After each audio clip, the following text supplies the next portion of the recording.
Halo semuanya, balik lagi di channel Ageng Adi. Sebelum kalian membeli smartphone yang satu ini, Redmi 90, kalian wajib simak video ini baik-baik.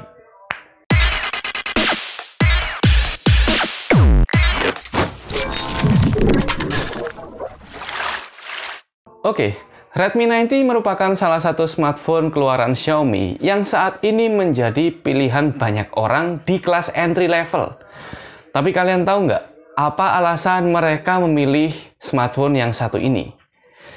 Yang pertama, smartphone yang satu ini cukup murah di kelas entry level. Untuk yang varian 4GB RAM-nya, kemudian memori internalnya 64GB, dibanderol dengan harga 1,8 jutaan. Itu untuk barunya. Untuk yang varian 6GB dan memori internal 128GB dibanderol dengan harga 2,3 jutaan. Tapi kalian tahu nggak, dengan harga segitu apa aja yang akan kalian dapatkan? Oke, untuk chipsetnya, dia disupport dengan chipset Snapdragon 662. Nah, chipset yang satu ini biasanya digunakan di smartphone kelas mid-range. Tapi Xiaomi cukup nekat memberikan chipset Snapdragon 662 ke kelas entry level. Harganya maksudnya. Nah, selain itu, apalagi fiturnya?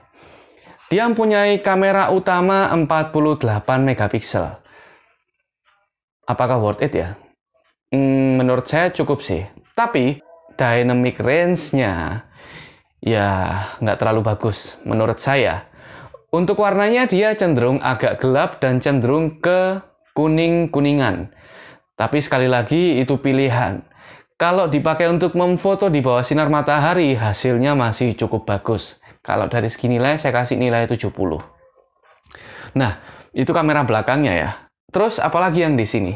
Ada kamera ultrawide, kemudian ada kamera makro juga.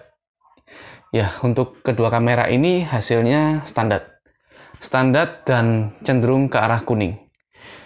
Tetap masih agak gelap dan detailnya tidak terlalu bagus. Menurut saya nilainya 65 cukup lah. Untuk kamera depan, mohon maaf sekali, untuk kamera depannya tidak bagus. Jadi kalau kalian pakai untuk video call atau selfie di bawah sinar matahari masih mending ya. Tapi kalau kalian pakai untuk video call di pencahayaan yang kurang terang, hasilnya agak gelap. Jadi ya nilainya 60. Untuk kapasitas yang lainnya seperti stereo speaker, suaranya sangat jelas sekali. Contoh di video yang satu ini. Sorry, maksud saya adalah suara dari yang satu ini. Dia dilengkapi dengan stereo speaker. Lokasinya ada di atas dan bawah. Yap. Ada juga earphone jack 3,5 mm. Ini suaranya pure, bukan diedit. Langsung masuk ke mikrofon tempat saya ngomong. Nah, oke ya, untuk soundnya atau speakernya yang stereo ini menurut saya kasih nilai 85. Sangat enak, keras, ya meskipun belum Dolby Atmos, tapi menurut saya udah cukup lah buat telinga saya. Setelah 1 bulan lebih saya pakai, kadang-kadang dia ini suka nge-lag. Dalam artian ketika saya buka WhatsApp, tiba-tiba ini nggak bisa dipencet. Tapi nggak tahu ini terjadi di smartphone saya atau di smartphone-nya orang-orang juga. Terus di versi yang RAM 4GB dan memori internal 64GB, ketika buka YouTube sering keluar sendiri. Nah, ini saya nggak tahu, entah itu bawaan dari MIUI-nya atau karena aplikasi lain yang sudah diinstal di smartphone tersebut. Tapi ini terjadi di beberapa orang. Kalau untuk kendala yang di memori RAM 6GB, saya belum pernah menemukan yang seperti itu. Untuk stereo udah. Nah, ini untuk SIM card slotnya dia punya 3 slot. Untuk SIM card dia punya 2 slot. Kemudian untuk micro SD dia punya 1 slot. Jadi kalau kalian ngerasa memori internalnya kurang, kalian bisa menambahkan micro SD di sini. Ya, apalagi ya? Untuk chargernya, untuk USB-nya dia sudah dilengkapi dengan USB Type-C. Bisa kalian lihat sendiri. Dan chargernya sudah dilengkapi dengan fast charging 18,5 watt. Tapi kalian akan dapat charger bawaan 22,5 watt. Ingat, yang berfungsi cuma 18,5 watt. Apalagi ya? Menurut saya ini udah cukup.